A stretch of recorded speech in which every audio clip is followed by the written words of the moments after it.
What is today? 28th? It's the 28th of July. We're at Family Dollar in Saratoga. Spent the night at the Alliance Church. One of the parishioners struck up a conversation, I think with Just Jim. Said, well, you should camp out at our church. Called up the pastor and got it cleared, so had a nice convenient camping spot last night. Doing a little resupply at dollar store. Primarily we're here to get I think we're going to get 24 gallons of water, and we have a couple trail angels who have come forward and said they're going to help us to self-cache this water on the route between here and Rollins. So that's what we're looking at. And it's supposed to be hot today, 93 and a low of 61 tonight. Just Jim and I are going to go over to the post office here and I'm going to take some of my excess clothing that I don't need in the basin and forward it to South Pass. My puffy jacket, my rain pants. I'm even going to bring my rain jacket, which is pretty heavy, and forward it. Not to say it's not going to rain, but the rain in the Great Divide Basin is primarily thunderstorms, and I'm really not going to be in danger of any sort of like hypothermia, or if it rains, I'm going to get wet. I have a windbreaker, but it's not waterproof. If it rains, I'm going to get wet in the basin, but that's kind of a blessing rather than a curse here. So doing some necessary coordination work. It's going to be a late start today, but I think the plan is coming together. Yeah, I think the plan is coming together. Hoping you're having a great day too. Okay, we have a plan. We have 24 gallons of water, 6 gallons of water per person to get us from here to Rollins. Going to be self-cached, well, not self-cached, cached by Just Jim and Mr. Mickelson, who is the CDT ambassador in Rollins. Nice enough to drive up today, help us out, and gonna cache this by the side of the water here. Okay, let's get going. So the plan came together, and Jim is now out with our trail angel ambassador from Rollins, thanks to him. And going through Saratoga, I was just commenting on what really interesting trees there are in this town. I'm going to take a picture of this one. But here's a lovely home, and it makes all the difference. These massive shade trees make all the difference in shading this home there on two sides of the house. Beautiful. I'm going to swing this around so somebody can tell me what kind of tree this is.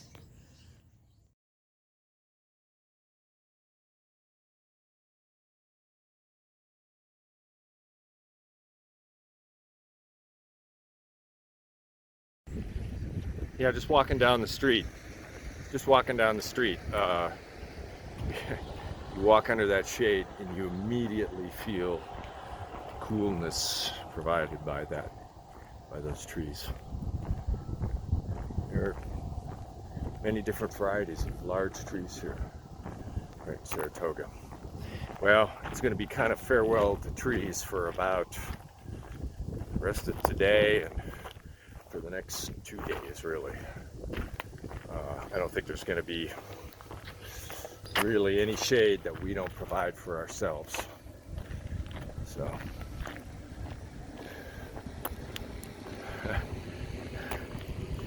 yeah. Having an interesting adventure today.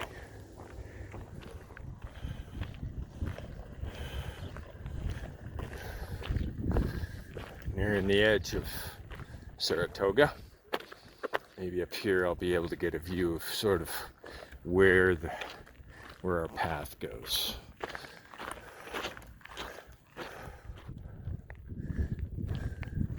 So up ahead we can see a couple mesas, and this is, let me zoom in a little bit here, and up here, you know, these mesas, and you can maybe see at the base of them a little bit of trees. I think that is the Platte, and we're gonna not go that far. So this road is looking due north right now, and so our general trend is going to be off to the southwest. I mean, you can see, I mean, there's no mountains there, there's no nothing.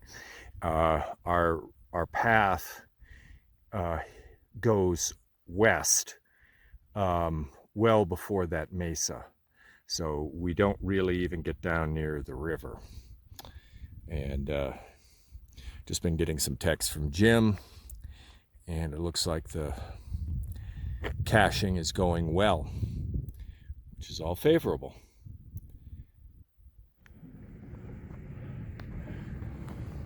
Well, here we are on the outskirts of Saratoga again. Wait, I thought we were leaving Saratoga. Oh yeah, we had to go back in. Yeah. So here's the situation. After the first, at least 2 caches were successfully made by Just Jim and Jake Mickelson, the CDT ambassador in Rollins. They came to a big gate. Do not enter. This means you locked, private, blah, blah, blah, blah, blah. Okay. Even though on the maps it's a county road. Okay. Whatever.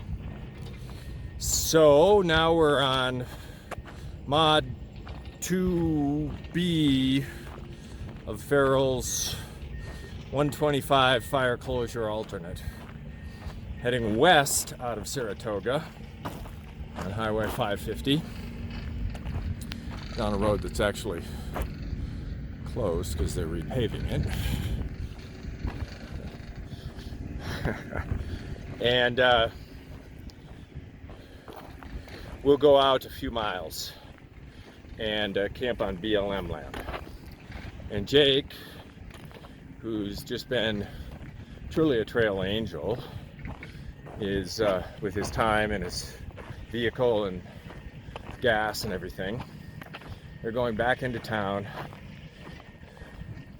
getting more water to start doing a whole new set of caches along Highway 550, which heads over to 71, and then we'll probably be able to take a BLM dirt road for part of that instead of the highway.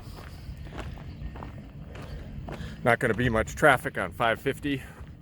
I think there'll be more when we hit 71. And 71 is where the main track of the CDT runs anyway. So we got enough food. Everybody is fat on food. It's just going to be a matter of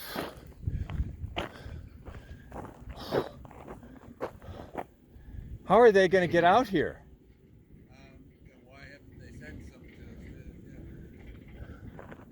to us? Duh, how are they?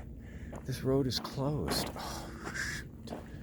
Well, They could have come around this and gotten on. maybe there's a way to go around this way. Ugh.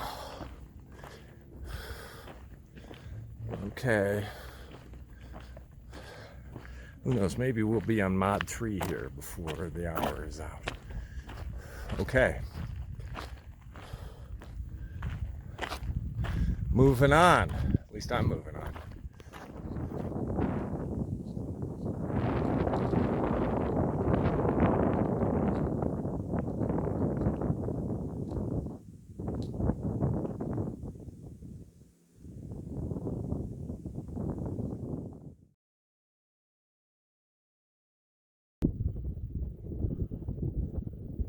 Cougar Beta arrived here a little earlier.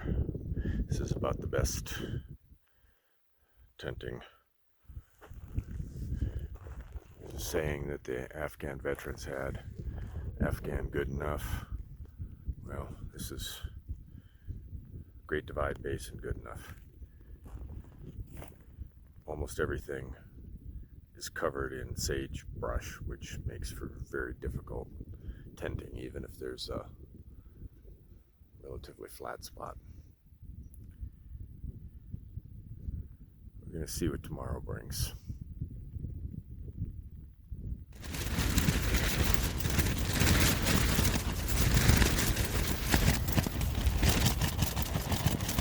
I'm holding up one of the trekking poles because the tent stake has pulled out on this side twice now.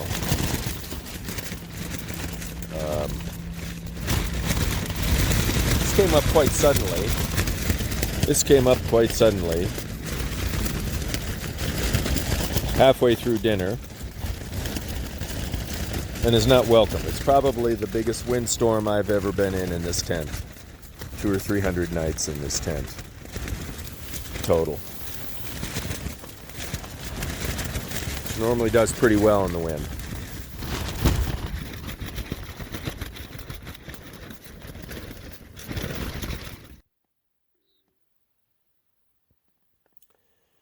It's 4:30 in the morning.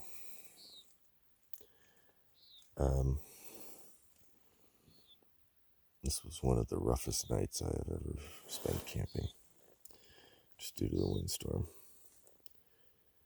I probably held on to this tent pole for 3 hours to keep it from folding over. 3 times the guy line pulled out, the stake pulled out, so I had to get up and fix that.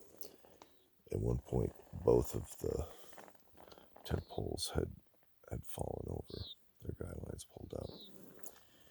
I had to actually lower the line of the tent, make it as close to flat on the ground as possible, just to avoid some of the buffeting. Here's my cook pot. It still has macaroni and cheese in it. You can see the dust on it. I know there's plenty of dust inside. There's probably a quarter of the macaroni and cheese I never got to eat last night when the dust storm hit. There's dust everywhere. There's dust inside my sleeping bag. The force of the wind blew that dust through the mosquito netting, which goes 360 degrees around this tent, and just blew it right in. So there's dust on everything. After about 3 hours of strong wind, which included probably 15 minutes, a half an hour of rain, it gradually dissipated, and as you can hear now, all is quiet, except for a few birds outside.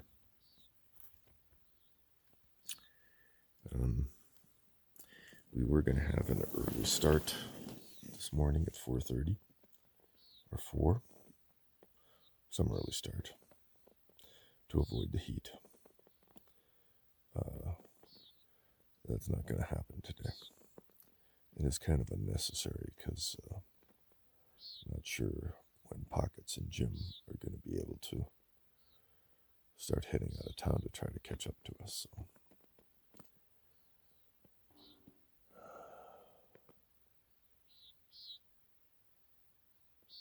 Yeah. Rough night. 4:30. I might just get a little more rest now.